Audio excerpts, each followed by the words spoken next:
pagtakbo, pagtuklas, at paghuli kay Lara.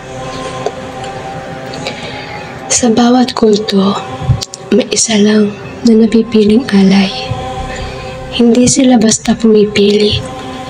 Ang pinipili ay yung may kaluluwang nakatali na sa dilim. At ngayon, isa na namang pangalan ang binigkas ng itim na dasal. Sa gubat, gabi, maulang panahon. Basang-basa si Lara, hingal, habang tumatakbo sa madilim na kagubatan. May hawak siyang lampara, nanginginig ang kamay. Huwag kang lilingon. Huwag kang lilingon. Pero may naririnig ng mga yabag at bulungan sa paligid. Mga tinig na sabay-sabay. Ang alay ay pinili, ang dugo ay banal. Biglang lumitaw ang pinuno, nakasuot ng itim na balabal, nakamaskara ng kahoy, may mga simbolo ng apoy sa noo. Lara, matagal na kitang hinahanap. Anong kailangan niyo sa akin? Wala akong ginagawang masama. Hindi mo kailangang gumawa ng masama. Sapat na ang ikaw ay napili. Lumapit ang dalawang miyembro. Hawak ang lupit.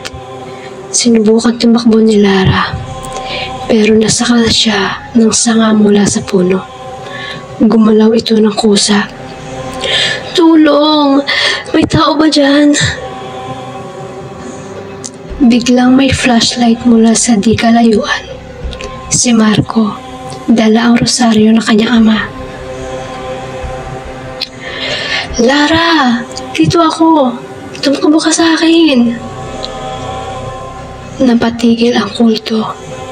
Sandaling nabulabog. Pero bago makalapit si Marco, biglang umihip ang malakas na hangin. Namamatay ang lampara. Tumatakbo ang mga anino. Marco, umalis ka na. Hindi mo alam ang pinasok mo.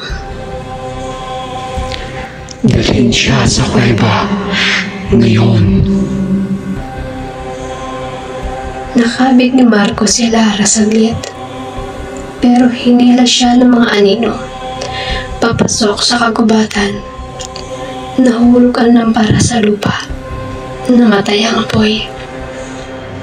Sa lupa, naiwan lang ang kwintas ni Marco at bakas ng dugo ni Lara. Sa bawat alay, may kaluluwang susubok, tumakas. Pero sa dulo ng gabi, lahat ng takas nagbabalik din sa altar.